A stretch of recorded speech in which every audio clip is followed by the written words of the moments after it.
Hey guys, Mr. V over here doing a book review today for Madame Bovary by Gustave Flaubert. Before I get into my book review, I want you to know that I try to do a spoiler-free book review. So let's get into the book review now. So, Madame Bovary.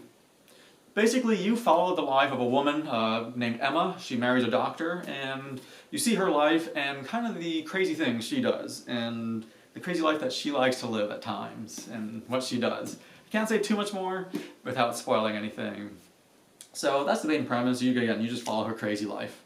Now, this book was originally published in 1856. You should know that because the lifestyle was very different. Back then, you were riding horses, you were doing like candlelight, the communication was very different. You weren't able to communicate with someone, like you couldn't just communicate with them within a few minutes. It took time. So it was just a very different lifestyle. And you should also know that this was a very scandalous book for its time. The author was even put on trial because of how scandalous it was. I think it's considered somewhat mild in today's day, but I think it helps knowing how scandalous it was because then you realize the extreme sometimes of what is going on. So I think that can definitely help knowing that going in. But let's start with the book review now. So I definitely enjoyed this book. It was definitely an enjoyable book because I think this was a great view on like human selfishness and basically like how bad and evil humans can be. But also, like, one of the main premise in the book is you always want what you don't have. And, you always want what you don't have and how selfish people will become. And there's more than just one selfish person in the book. There's more than just one bad person in this book that will become and do something bad. And you just see that throughout the book. And that's why it's a great study on human behavior. So, going in, though, I want you to know that it has a bit of a slower start. But you want to give it a few chapters. And after a few chapters, though, you start to notice the trend, and it's a very interesting trend, how Emma is always bored with life. How she's always bored with life, and she'll want something, they'll get it, and then she becomes bored again. An example would be like she wants to move somewhere, she's really excited, she moves to that place, there for a couple weeks, and then is bored. And then she wants to move somewhere else. Do that, bored. Wants to buy something, gets it, bored. And you just notice this interesting trend within a few chapters. And you do wonder, will it continue? When I was reading the book in the beginning, I wondered, will she become happy, but what will make her happy? What will make her say, I am happy with what I have now? And you do wonder that. And it was it was very interesting because many people go through this, both men and women. They cover it with Emma. There's more than just Emma. There's a few characters in the book that go through that, but she's the main character. But men and women go through this in life. You see how they go through like boredom in life and also careers. How people always want something that they don't have. And then they'll sometimes get it. They'll be happy with it for a bit, and then they're just not happy anymore. And again, you see this all the time.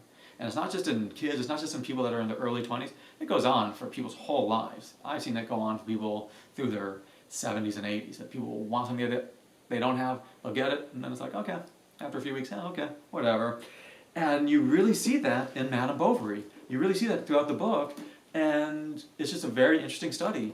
But you also see the distress that Emma faces, because she is like always faking happiness. Even though she always wants what she doesn't have, she always wants something else, she's faking happiness in the town, which is another thing that you see a lot in people. How people will be somewhat upset at home, but then they go outside and they're like faking happiness, and they're saying how great they're, how happy they are in life, and how great life is, but how angry she is in life. And how then the smallest things annoy her. The smallest things about the town annoy her, but even about like her husband. How like basically everything her husband does annoys her. His laugh, his look, anything he does, and it's no fault of his own. He didn't do anything bad, but then she will start to get annoyed because of like how she has to fake the happiness to everyone in the town. And you see that in life. You see people do this kind of stuff. So it makes you think a lot, because this was written in 1856, or this was written and released in 1856, and in France.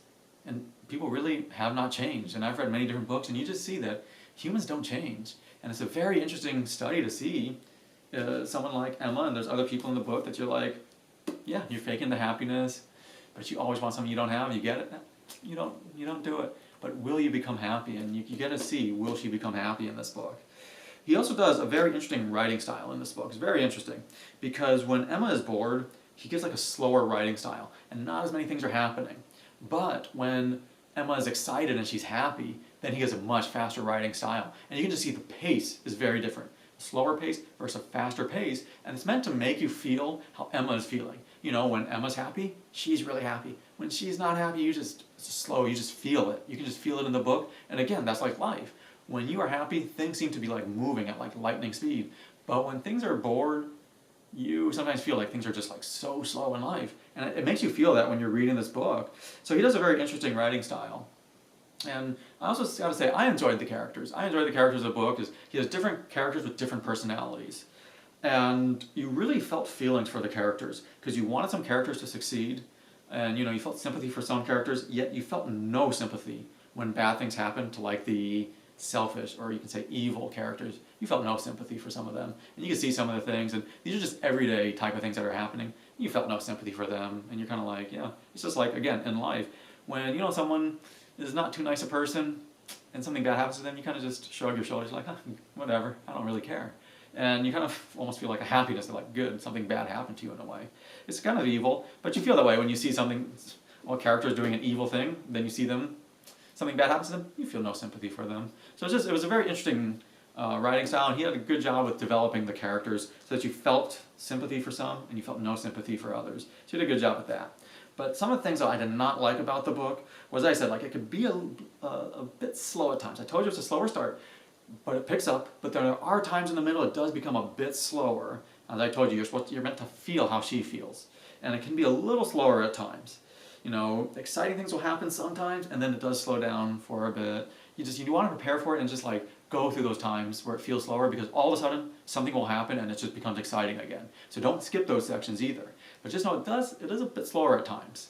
Another thing I did not like about the book was he did not describe the scenery too well sometimes. Sometimes he would like go really in depth and describe it. Other times he really didn't describe it hardly ever.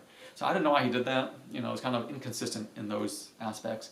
So that was kind of a weird part, because I like envisioning everything I'm reading. But overall, I thought this was a good book. I enjoyed it because this is a very interesting look about people. And basically you see the awfulness in people, and you see how deceiving people will get to get what they want. And just you can see how deceitful people will be. And what's interesting in this book is these are just everyday type of people. And you see how deceiving they will be to get what they want. And you can just see what happens in the everyday type of person.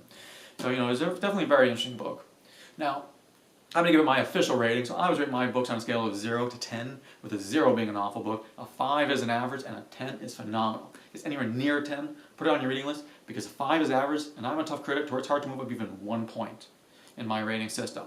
So, for Madame Bovary, I'm going to give this book a 7, which is a very solid rating in my rating system, because I enjoyed the book. I enjoyed the book, but also because it was a very good look about humans, an interesting study on humans, and seeing what happened to all the different characters, and he wraps it up very nice to see what happens to the different characters. So I definitely enjoyed the book. And I'd recommend it. If you're interested in it, I'd recommend it. But if you guys have any comments, you guys have any questions, please post it in the comment section below, because I love hearing your comments, your opinions. If you guys enjoyed the book review today, hit the subscribe button, as I always upload multiple different book reviews. But thank you for watching my book review today. This is Mr. V. Go enjoy.